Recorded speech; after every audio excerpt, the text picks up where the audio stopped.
नमस्कार, आप देख रहे हैं एवन उत्तराखंड और मैं हूं आपके साथ आयुषी गुप्ता। बुलेटिन की शुरुआत करेंगे इस वक्त की हेडलाइंस के साथ। कांग्रेस ने जारी की उत्तराखंड में 53 उम्मीदवारों की पहली लिस्ट। सीएम धामी के खिलाफ मैदान में भुवन चंद्र। 15 सीटों पर अभी तक नहीं हुआ कोई फैसला। हरक सिंह और हरीश रावत की सीट पर सस्पेंस।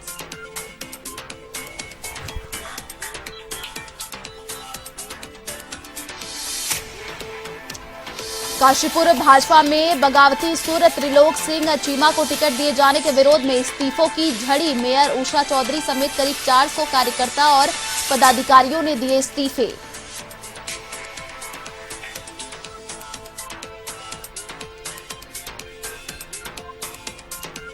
चुनाव आयोग का बड़ा फैसला। रैली और रोड शो पर अभी जारी रहेगी पाबंदी। 1 फरवरी से कर सकेंगे चुनावी जनसभाएं। डोर टू डोर प्रचार में भी थोड़ी राहत।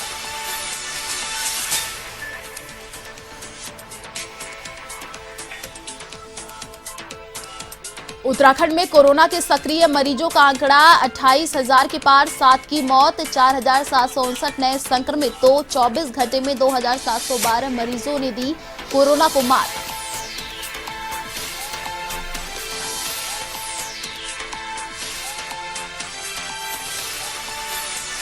उत्तराखंड के पहाड़ी इलाकों में बर्फबारी का शानदार नजारा। मसूरी के लाल टिब्बा, बुरांशखड़ा और धनोल्टी में जमकर बर्फबारी। झूमे पर्यटक तो आम जनजीवन प्रभावित।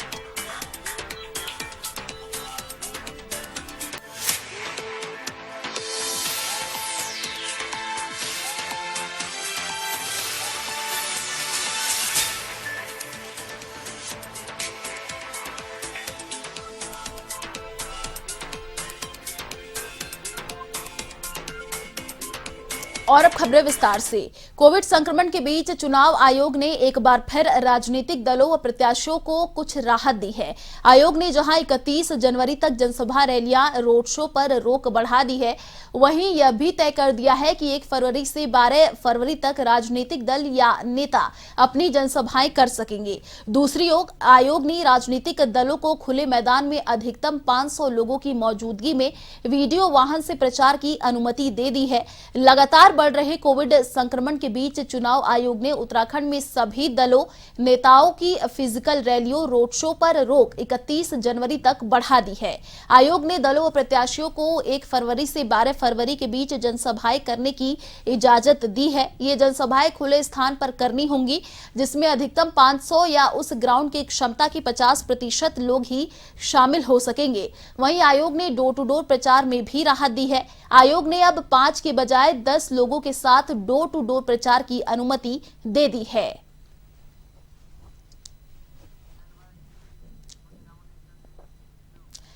उत्तराखंड चुनाव के लिए कांग्रेस ने अपने उम्मीदवारों की पहली सूची जारी कर दी है। पहली लिस्ट में पार्टी की तरफ से 53 उम्मीदवारों के नामों की घोषणा की गई है।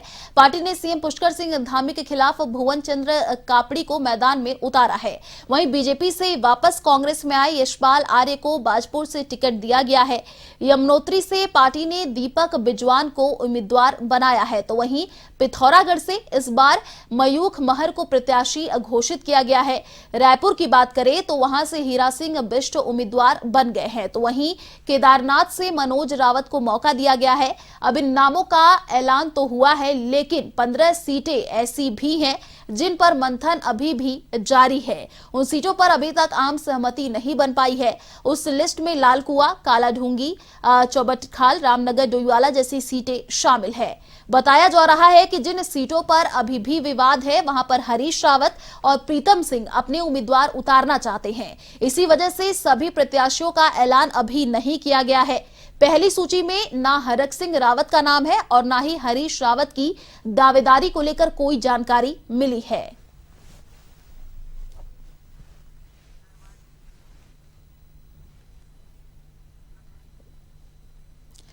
कांग्रेस ने एक बार फिर थराली सीट पर सबसे मजबूत माने जा रहे डॉक्टर जीतराम पर भरोसा जताया है, जिस पर कांग्रेस प्रत्याशी डॉक्टर जीतराम ने कांग्रेस हाईकमान और प्रदेश नेतृत्व का आभार प्रकट करते हुए कहा कि वे कांग्रेस आलाकमान के भरोसे पर खरा उतरने के लिए जी जान लगा देंगे। उन्होंने कहा कि थराली सीट पर जनता निश्चित ही कांग्रेस को सेवा का मौका जरूर देगी।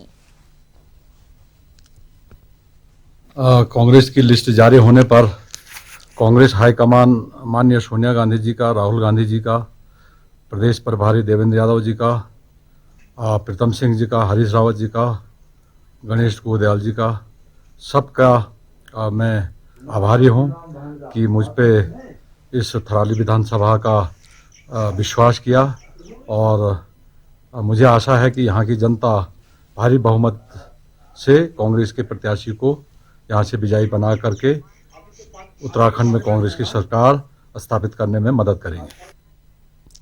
कांग्रेस ने कोटद्वार विधानसभा से पूर्व मंत्री सुरेंद्र सिंह नेगी पर विश्वास जताया है और वहीं पौड़ी सीट पर नवल किशोर को टिकट दिया है।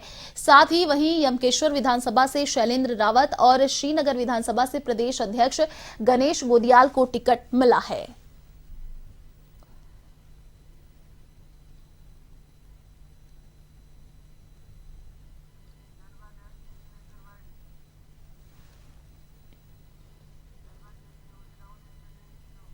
कांग्रेस पार्टी ने उत्तराखंड में 53 विधानसभा में अपने प्रत्याशियों की लिस्ट जारी कर दी है, तो वहीं हल्द्वानी विधानसभा से दिवंगत नेता प्रतिपक्ष इंदिरा हृदयेश के सुपुत्र सुमित हृदयेश को उम्मीदवार घोषित किया गया। इसके बाद सुमित हृदयेश के घर बधाई देने वालों का तांता लगा है। सुमित हृदयेश के हल्द्वानी विधानसभा सीट पर उम्मीदवारी को लेकर कांग्रेस कार्यकर्ताओं में भारी जोश दिखाई दे रहा है। इसको लेकर कांग्रेस कार्यकर्ताओं ने उनको फूल मालाओं पहनाकर विधानसभा सीट पर जीतने के लिए शुभकामनाएं दी है। इस दौरान सुमित हृदयेश ने कहा कि वे अपनी स्वर्गीय माताजी डॉक्टर इंदिरा हृदयेश के कार्यों को आगे बढ़ाएंगे। हल्द्वानी में विकास को लेकर जिस प्रकार से उनके ड्रीम प्रोजेक्ट थे, उन्हें वे भविष्य में आगे बढ़ाने का कार्य करेंगे।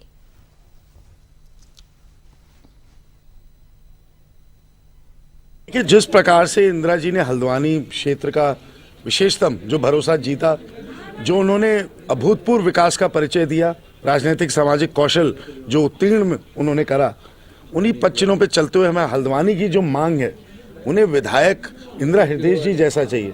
उससे कम में ना वो मानने वाले हैं और ना समझने वाले हैं। तो अवश्य ही ये बहुत बड़ी चुनौती है और अवश्य ही जो उनके सहयोगी रहे, चाहे बड़े से बड़े जो हमारे प्रदेश के नेता हों, चाहे हमारे कार्यकर्ता हों, इन सब का सहयोग मिलेगा संयुक्त तौर से, तो अवश्य वो कार्य हम संपूर्ण करेंगे जो कार्य अधूरे रहेगा। उत्तराखंड के काशीपुर में भारतीय जनता पार्टी के खिलाफ बागी तेवर नजर आ रहे हैं। पार्टी की ओर से सिटिंग विधायक हरभजन सिंह चीमा के बेटे त्रिलोक सिंह चीमा को टिकट दिए जाने से यहां पार्टी के अन्य लोग नाराज हो गए हैं। मेयर उषा चौधरी समेत करीब 400 कार्यकर्ताओं और पदाधिकारियों ने अपने पद से इस्तीफा दे दिया है। इतनी बड़ी संख्या में लोगों का रूठना भाजपा के लिए चिंता का विषय बन गया है। पार्षद गुरविंद सिंह चंडोक ने बताया कि दावेदारों की बैठक में भाजपा की गलत नीतियों के विरोध में काशीपुर विधानसभा क्षेत्र के अधिकांश पदाधिकारियों ने अपने अपने पदों से इस्तीफा दे दिया।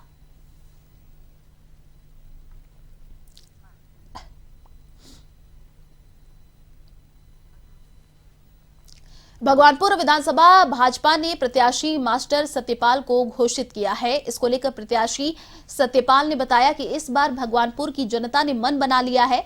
इस बार बीजेपी भारतीय जनता पार्टी के प्रत्याशी को विधानसभा चुनाव जिताकर विधानसभा में भेजने का काम करेंगे। वहीं उन्होंने बताया कि इसलिए 7.5 साल यहां पर कांग्रेस की विधायक ममता राकेश है। उन्होंने आज तक विकास करने का कोई काम नहीं किया है और जनता उनसे त्रस्त आ चुकी है।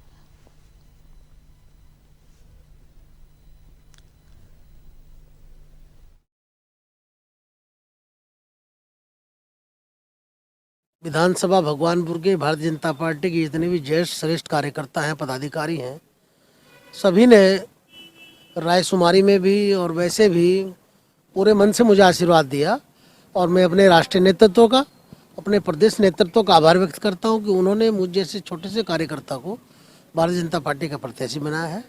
मैं निश्चित तौर पर आश्वस्त करता हूँ और मुझे पूरी आशा और उम्मीद है, क्योंकि यहाँ पर भारतीय जनता पार्टी का कार्यकर्ता एकजुट है, हमारा कार्यकर्ता बहुत ताकत से चुनाव में लगा है और कार्यकर्ता की ताकत के बल पर हम ये चुनाव जीतेंगे। देखिए, युवा नेतृत्व है प्रदेश में, माननीय पुष्कर धामी जी के नेतृत्व में निश्चित तौर से हम उत्तराखंड में पुनः सरकार बनेगी और विधानसभा भगवानपुर में भी इस बार जो सूखा चल रहा है, काफ़ी दिनों से यहाँ से भारतीय जनता पार्टी का प्रत्याशी नहीं जीत पाया, इस बार मुझे आशा उम्मीद है कि जनता मुझे आशीर्वाद देगी, जनता का प्यार स्नेह मुझे मिलेगा और यहाँ से भारतीय जनता पार्टी के रूप में मुझे विजय मिलेगी। रुड़की विधानसभा से आजाद समाज पार्टी के प्रत्याशी गुलबहार अली ने भाजपा और कांग्रेस पर निशाना साधा है। उन्होंने आरोप लगाते हुए कहा है कि आजाद समाज पार्टी का बढ़ता जनाधार देखकर विपक्षी पार्टियां घबराहट में हैं और इसी कारण कांग्रेस पार्टी के सामने तो कोई विकल्प ही नहीं है, वो अपना प्रत्याशी घोषित नहीं कर पा रही हैं। वहीं उन्होंने कहा कि भारतीय जनता पार्टी के पास भी कोई विकल्प नहीं था और उन्होंने प्रदीप बत्रा को ही प्रत्याशी बनाया।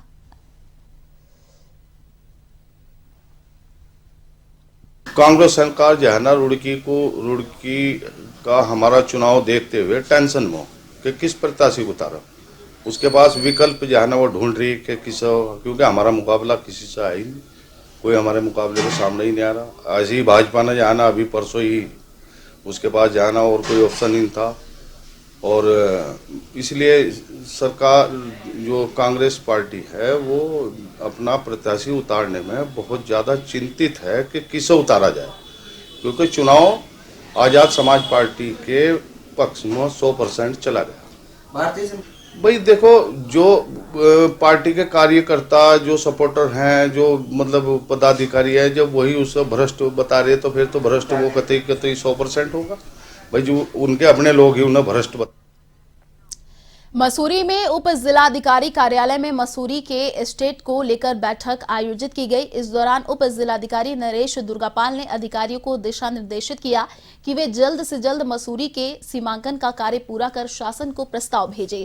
वहीं बैठक को लेकर एसडीएम ने बताया कि मसूरी में 218 प्राइवेट एस्टेट हैं, जिसमें कुछ नोटिफाइड क्षेत्र हैं और कुछ डी नोटिफाइड क्षेत्र हैं। इन एस्टेटों में जो प्राइवेट फॉरेस्ट है उसे नोटिफाइड किया जाना है, जिसमें सर्वे ऑफ इंडिया, वन विभाग, एमडीडी, नगर पालिका तथा राजस्व विभाग की एक संयुक्त बैठक रखी गई।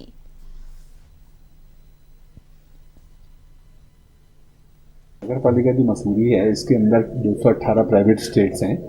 वो जो प्राइवेट स्टेट्स हैं उसमें दो तरीके के एरिया हैं, एक नोटिफाइड में और एक डी नोटिफाइड। वो प्रोसेस क्या है कि उसके अंदर प्राइवेट जो फॉरेस्ट है उसको नोटिफाई कराना है, तो उसके लिए survey of India, forest department, MDDA, नगर पालिका और राजस्व विभाग, इन सब की एक आज बैठक रखी गई थी। जो सर्वे ऑफ इंडिया है उसने 75 मैप तैयार करके ग्राउंड पर पूरा वर्क करने के बाद फॉरेस्ट डिपार्टमेंट को हैंडओवर किए थे। अब उन मैप्स के जो का सत्यापन का जो कार्य है वो फील्ड में तो करा लिया है। उसको अब जो कमेटी बनी है, मेरे से पूर्व एसडीएम साहब ने एक समिति बनाई थी 3-4 विभागों की, उनसे उनका वेरिफिकेशन का रुका हुआ है। अगले 2-3 सोमवार से उसमें एक वेरिफिकेशन के जो फाइनल जीपीएस कोऑर्डिनेट हैं, मुनारों का मेंशन है और मैपिंग का जो प्राइवेट फॉरेस्ट है उनका रकबा का मिलान मैप में जो दिखाया गया उसके मिलान के साथ टेबल पे ही बैठ के करना है, क्योंकि ग्राउंड पर तो हो चुका है। तो अगले 3 दिनों में वो 75 जो मैप्स हैं वो तैयार करके संबंधित आगामी 14 फरवरी को होने वाले विधानसभा चुनाव में अधिक से अधिक मतदान के लिए आमजन को जागरूक करने के उद्देश्य से मतदाता जागरूकता कार्यक्रम आयोजित किया गया। इस दौरान काशीपुर जिले के जिलाधिकारी ने नए मतदाताओं व अन्य मतदाताओं को आगामी 14 फरवरी को अपने मताधिकार का प्रयोग करने के लिए जागरूक किया। कार्यक्रम का शुभारंभ जिला निर्वाचन अधिकारी युगल किशोर सिंघल ने किया। इस दौरान उन्होंने कार्यक्रम स्थल पर बनाए गए सेल्फी पॉइंट पर सेल्फी भी ली।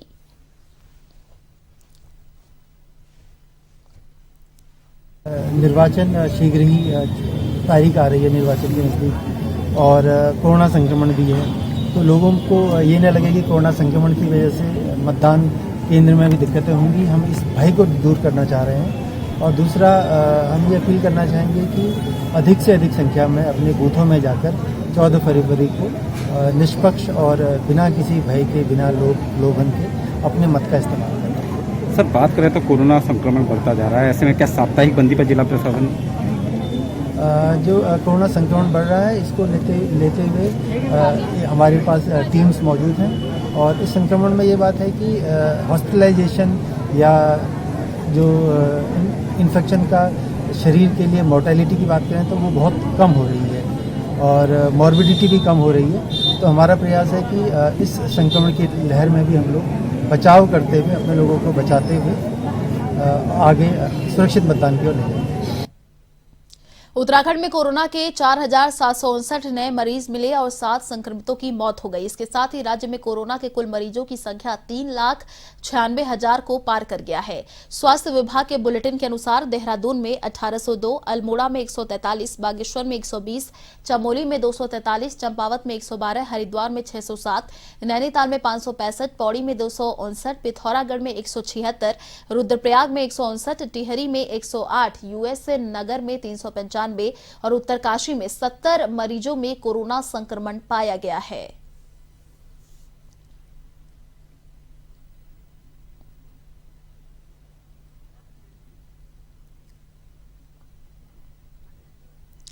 अल्मोड़ा में मौसम का मिजाज बदलने से घने बादलों के बीच रिमझिम बारिश शुरू हुई। इलाके में अचानक बारिश होने से पारा गिर गया।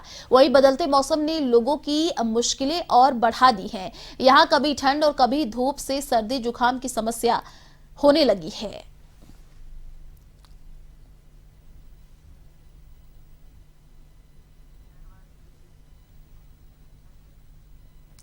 पहाड़ों में ऊंचाई वाले स्थानों में लगातार हो रही बर्फबारी से आम लोगों का जीवन अस्त व्यस्त हो गया है।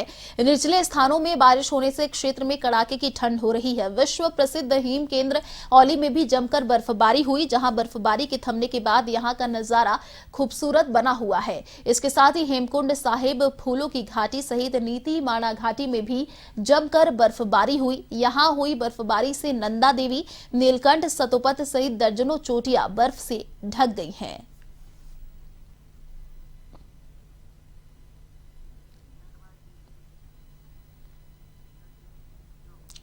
पर्यटन नगरी मसूरी में सीजन का तीसरा हिमपात होने से जहां एक ओर पर्यटकों के आने की संभावना बढ़ गई है, तो वहीं दूसरी ओर व्यापारियों में भी खुशी देखने को मिल रही है। बर्फबारी का आनंद लेने के लिए पर्यटन नगरी मसूरी में काफी संख्या में पर्यटक आ रहे हैं। साथ ही उम्मीद ये भी जताई जा रही है कि अधिक संख्या में पर्यटक मसूरी की ओर रुख करेंगे, जिससे यहाँ के व्यापार में वृद्धि होगी। वहीं मसूरी की ऊंचाई वाले क्षेत्र लाल टिब्बा और 4 दुकान में बर्फबारी का आनंद लेने के लिए सैकड़ों पर्यटक पहुंच रहे हैं और जमकर बर्फबारी का आनंद ले रहे हैं। बहुत अच्छा लग रहा है। हम फर्स्ट टाइम यहाँ पर आए हैं and it's like a dream come true. हमें और कुछ नहीं चाहिए था, हमारे बेटे को भी सिर्फ स्नो ही देखनी थी। हाँ जी, बहुत ही अच्छा लग रहा है। हमें बहुत टाइम बाद इतनी अच्छी बर्फ देखने को मिली है, तो हम यहाँ पे लाल टिब्बा आए हैं एंजॉय करने के लिए। तो लोगों के लिए, पर्यटकों के लिए क्या संदेश देना चाहिए? क्योंकि मैं तो बिल्कुल कहूँगी कि यहाँ पे आइए, यहाँ का मजा लीजिए। बहुत अच्छी बर्फ पड़ी हुई है। Amazing sir, as expected. इसी चीज़ के लिए आए थे दिल्ली से, बर्फबारी देखने, स्नोफॉल एक्सपेक्ट कर रहे थे और वो चीज़ मिली है। उसका पूरा फन ले रहे हैं, बहुत मज़ा आ रहा है। अमेजिंग वेदर है। पहाड़ों की रानी मसूरी, धनोल्टी और चकराता में फिर बर्फबारी हुई है। रिमझिम बारिश के बाद ऊंचाई वाले इलाकों में बर्फबारी की खबर मिलते ही लोग मसूरी और धनोल्टी के लिए दौड़ रहे हैं और पर्यटकों की बर्फबारी देखने की मुराद पूरी हो रही है। बीते 3 दिनों से रुक रुक कर हो रही बारिश का असर यह रहा कि मसूरी के लाल टिब्बा, 4 दुकान, माल रोड और आसपास के क्षेत्रों में जमकर बर्फबारी हुई। बर्फबारी देखकर यहां पहुंचे पर्यटकों ने जमकर लुत्फ उठाया। वहीं बुरांशखंडा और धनोल्टी में भी जमकर बर्फ गिरी।